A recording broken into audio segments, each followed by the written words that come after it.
Hello friends, आपका स्वागत है हमारे यूट्यूब चैनल में। दोस्तों, मैं सविंद्र नखाती आपके लिए लेके आया हूं दोस्तों एमपीपीएससी के टॉपिक विज्ञान के मौलिक सिद्धांत। दोस्तों, बहुत ही ज़बरदस्त टॉपिक है दोस्तों, जिसका पार्ट 1 मैं करा चुका हूं दोस्तों, जिसमें मैंने फिजिक्स के कुछ मौलिक सिद्धांतों के बारे में चर्चा किया हूँ, कुछ नियम के बारे में बताया हूँ दोस्तों, जो बहुत ही इम्पॉर्टेंट थे। यदि आपने अभी तक नहीं देखा है दोस्तों, तो हमारे चैनल के प्लेलिस्ट में जाके आप देख सकते हैं। तो दोस्तों, आज जो हमारा टॉपिक रहेगा वो रहेगा रसायन विज्ञान के प्रमुख नियम और सिद्धांत, जो बहुत ही इंपॉर्टेंट होने वाले हैं दोस्तों, जो आपके लिए बहुत ही उपयोगी होंगे हर एग्जाम के लिए। तो दोस्तों, चलो स्टार्ट करते हैं पहला नियम से। क्या बोला है दोस्तों? पहला नियम बोला है बॉयल का नियम, जिसको बॉयल्स लॉ कहते हैं दोस्तों इंग्लिश में। इसमें बोला है किसी निश्चित तापक्रम पर गैस की दी गई मात्रा का आयतन उसके दाब के क्या होता है दोस्तों? व्युत्क्रमानुपाती होता है। कहने का मतलब है दोस्तों, अगर टेम्परेचर क्या है? कांस्टेंट है। टेम्परेचर क्या है दोस्तों? कांस्टेंट है। तो जो उसका आयतन रहेगा, उस गैस का जो आयतन रहेगा, उस दाब के क्या होगा दोस्तों? व्युत्क्रमानुपाती होगा। यानी मैं कह सकता हूँ V proportional 1/P। V proportional 1/P, यही कहा है दोस्तों बॉयल्स का नियम। चलिए दोस्तों, आगे चलते हैं। आगे दिया है दोस्तों चार्ल्स का नियम। चार्ल्स का नियम बोला है दोस्तों, चार्ल्स का नियम कहता है दाब नियत हो तो, मतलब इसमें क्या है दोस्तों? प्रेशर क्या है? कांस्टेंट है। अगर दाब नियत है दोस्तों, तो उसका जो आयतन है तापक्रम का क्या होगा? समानुपाती होगा। कहने का मतलब है कि अगर प्रेशर कांस्टेंट है दोस्तों, तो उसका जो वॉल्यूम है वो समानुपाती किसके हैं? टेम्परेचर के। V प्रोपोर्शनल T होता है दोस्तों। क्या होता है दोस्तों? जब अगर आप कभी मेंस की एग्जाम दे रहे हैं एमपीपीएससी का, अगर उसमें V1 T1 V2 T2 ऐसी चीज़ दिया रहता है दोस्तों, तो ये नियम उसमें लागू होते हैं, कैसे उनका कैलकुलेशन किया जा सके। ठीक है दोस्तों, चलिए आगे चलते हैं। फिर दिया है दोस्तों नियम हमारे पास दाब का नियम, जिसको हम कहते हैं लॉ ऑफ प्रेशर यानी दाब का नियम। क्या होता है दोस्तों? स्थिर आयतन पर, देखो यहाँ किस चीज़ की बात करें दोस्तों? यहाँ वॉल्यूम को क्या माना है? कांस्टेंट माना है। यहाँ नियत क्या है दोस्तों? स्थिर क्या है? वॉल्यूम है। चार्ल्स लॉ में क्या था? दाब कांस्टेंट था दोस्तों। उसके पहले बॉयल लॉ में क्या था? टेम्परेचर कांस्टेंट था दोस्तों। ये सब छोटी छोटी चीज़ें दोस्तों याद रखना है आपको। इसमें बोला है किसी गैस के निश्चित द्रव्यमान का दाब उसके परम ताप का अनुक्रमानुपाती होता है। कहने का मतलब है कि स्थिर आयतन पर किसी गैस का ताप बढ़ाया जाता है तो दाब बढ़ता है, यदि ताप घटाया जाता है तो दाब भी घटता है। कैसे होगा दोस्तों? इसके लिए भी वही है। अगर इसका वॉल्यूम क्या है दोस्तों? कांस्टेंट है, तो इसका जो रहेगा इसका जो रहेगा टेम्परेचर, वो दाब क्या रहेगा? उसका जो उसके दाब है उसके ताप पर समानुपाती होगा। यानी T प्रोपोर्शनल P बोलो या P प्रोपोर्शनल T बोलो। अगर मैं प्रेशर बढ़ा रहा हूँ तो टेम्परेचर बढ़ेगा दोस्तों, प्रेशर को घटा रहा हूँ तो टेम्परेचर भी क्या होगा? घटेगा दोस्तों। ये याद रखना दोस्तों। चलिए आगे चलते दोस्तों। आगे जो दिया दोस्तों वो बोला है रदरफोर्ड का नाभिकी सिद्धांत। क्या बोला है दोस्तों? रदरफोर्ड का नाभिकी सिद्धांत बहुत ही इंपॉर्टेंट दोस्तों, हर एक चीज़ समझते हैं इसके बारे में। क्या बोला है इसमें? इस सिद्धांत से पहले दोस्तों रदरफोर्ड के बारे में मैं बता देना चाहूँगा दोस्तों। 1911 में, कब? सन 1911 में लॉर्ड रदरफोर्ड ने इसका प्रयोग किया था। यानी अति महत्वपूर्ण प्रयोग करके उन्होंने परमाणु की आंतरिक व्यवस्था से संबंधित एक आश्चर्यजनक तथ्य का क्या दोस्तों? पता लगाया था। तब से ये क्या बना है? इसका रदरफोर्ड का नाभिकीय सिद्धांत। अब समझते हैं दोस्तों क्या था सिद्धांत में बोला है दोस्तों, इस सिद्धांत के अनुसार परमाणु के अंदर अधिकांश भाग क्या होता है? खाली होता है, तथा परमाणु क्या होता है? गोली होता है। क्या बोला है दोस्तों? अधिकांश भाग क्या हो रहा है? खाली, और परमाणु क्या होता है? गोली होता है। नाभिक के आकार के परमाणु के आकार की तुलना में अत्यंत छोटा होता है। यानी नाभिक का आकार जो है परमाणु के आकार की तुलना में क्या होता है? अत्यंत छोटा होता है। यही बोला है रदरफोर्ड का नाभिकीय सिद्धांत दोस्तों। ठीक है दोस्तों, याद रहेगा। इस सिद्धांत में कुछ छोटी छोटी बातें भी हैं दोस्तों, जो मैं आपको एक लाइन में बता देना चाहता हूँ। परमाणु में इलेक्ट्रॉन से घिरे होते हैं। परमाणु में जो इलेक्ट्रॉनों से घिरे केंद्र में प्रोटॉन का एक छोटा सा किंतु भारी नाभिक होता है। परमाणु के अंदर अधिकांश भाग क्या होता है दोस्तों? खाली होता है, जो सिद्धांत में बताया गया है। परमाणु गोलीय होता है, इसको याद रखना दोस्तों, पूछता है डायरेक्ट। और बोला है परमाणु का नाभिक का आकार परमाणु के आकार से क्या होता है? अत्यंत छोटा होता है। समझ में आ चुका है दोस्तों। चलो आगे चलते हैं दोस्तों। अब बोला है आगे का नियम मेंडलीव का आवर्त नियम दोस्तों। दोस्तों अब हमारे सामने दिया है मेडलीव का आवर्त नियम। क्या हो कहता है दोस्तों मेडलीव का आवर्त नियम?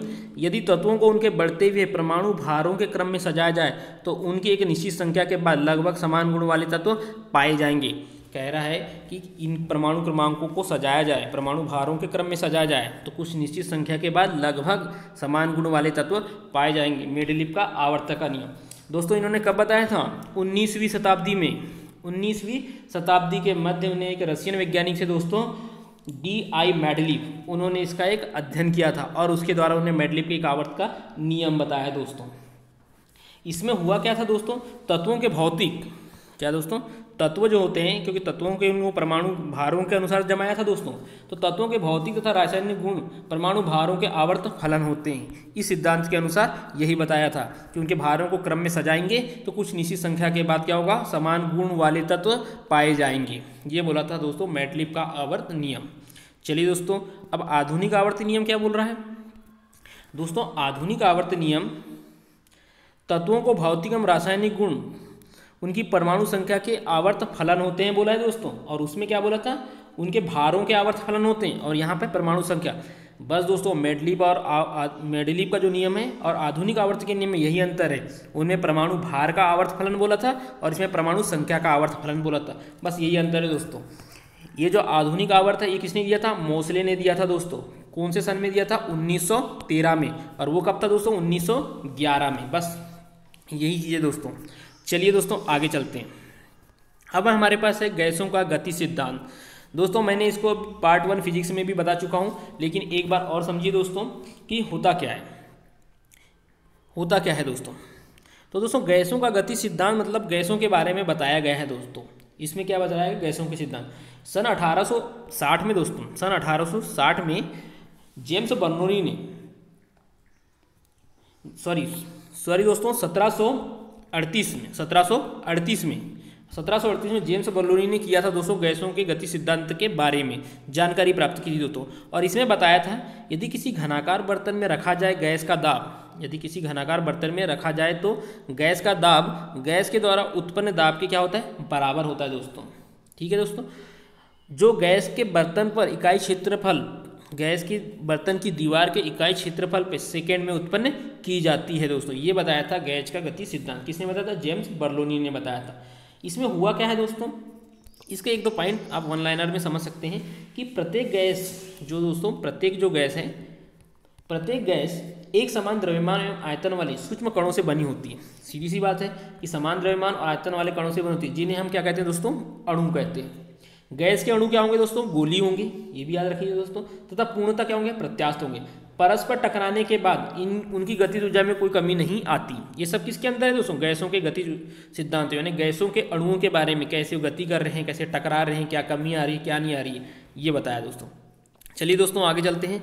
आगे दिया है जो दोस्तों जूल थॉमसन प्रभाव। जूल थॉमसन दोस्तों ये वैज्ञानिक जूल थे, उन्हीं के नाम पर पड़ा था दोस्तों जूल थॉमसन प्रभाव।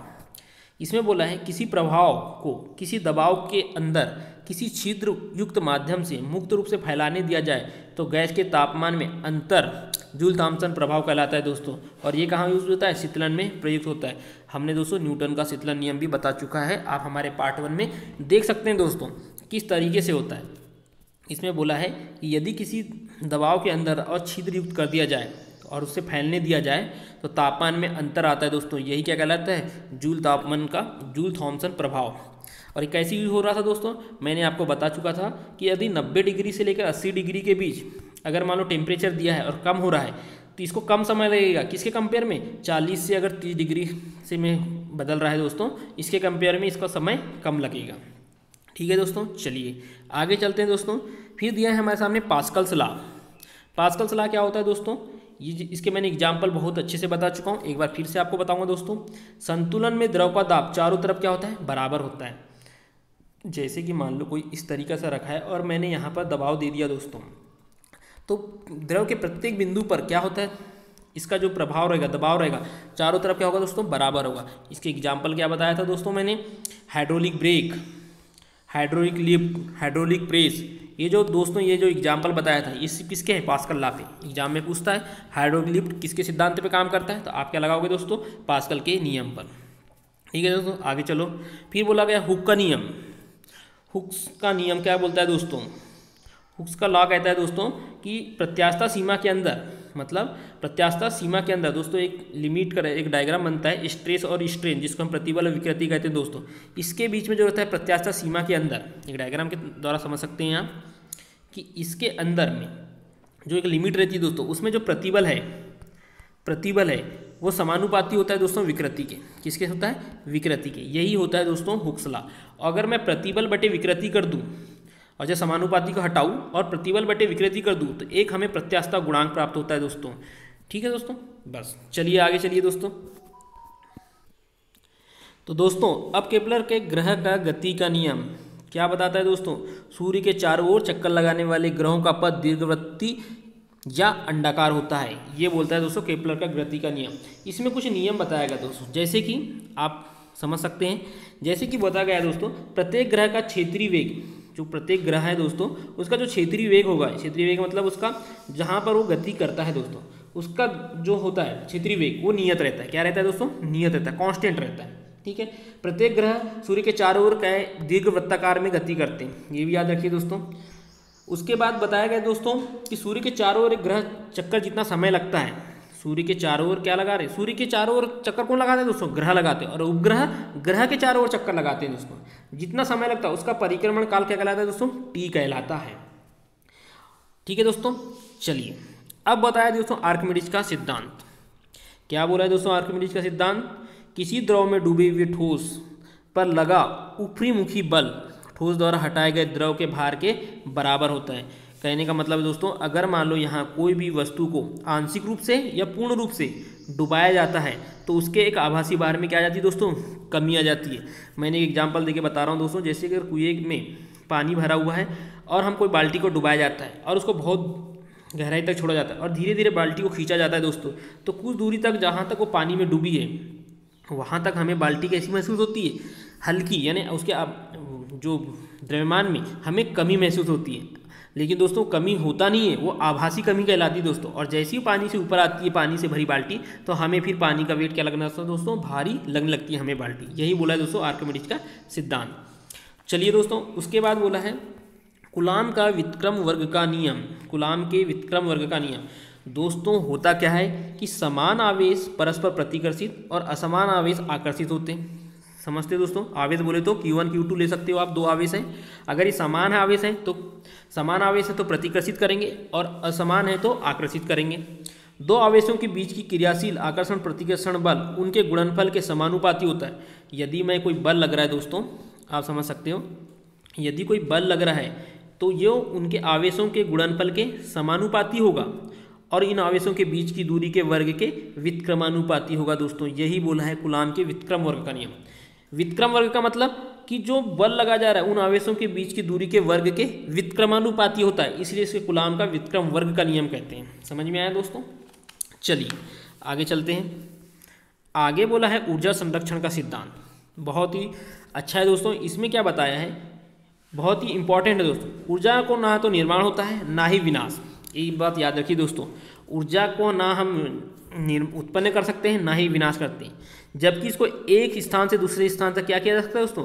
परिवर्तित किया जा सकता है। यानी इस ऊर्जा को दूसरे मैकेनिकल ऊर्जा को, जैसे हम कहते हैं ना यांत्रिक ऊर्जा को गतिज ऊर्जा में कर सकते हैं, गतिज ऊर्जा को स्थिर ऊर्जा में, या इलेक्ट्रिकल एनर्जी को मैकेनिकल एनर्जी में, इस तरीके से कन्वर्ट कर सकते हैं। लेकिन इसको विनाश नहीं कर सकते ना ही उत्पन्न कर सकते।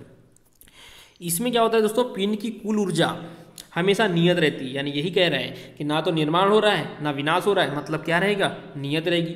इसका केवल एक रूप से दूसरे रूप में रूपांतरण हो सकता है। कहते हैं ना दोस्तों, डायरेक्ट क्वेश्चन आता है कि यांत्रिक ऊर्जा को मैकेनिकल ऊर्जा में किससे कन्वर्ट कर सकते हैं, मैकेनिकल ऊर्जा को इलेक्ट्रिकल ऊर्जा में कन्वर्ट किया जा सकता है। तो ऊर्जा को क्या कर सकते हैं? एक रूप से दूसरे रूप में ट्रांसफर कर सकते हैं। ये किस में बताया है? ऊर्जा के संरक्षण सिद्धांत में बताया दोस्तों। चलिए दोस्तों आगे चलते हैं। आगे दिया है दोस्तों हमारा बर्नौली प्रमेय। क्या दिया दोस्तों? बर्नौली प्रमेय। इसमें क्या बताया दोस्तों? बर्नौली प्रमेय जेम्स बर्नौली ने दिया था दोस्तों।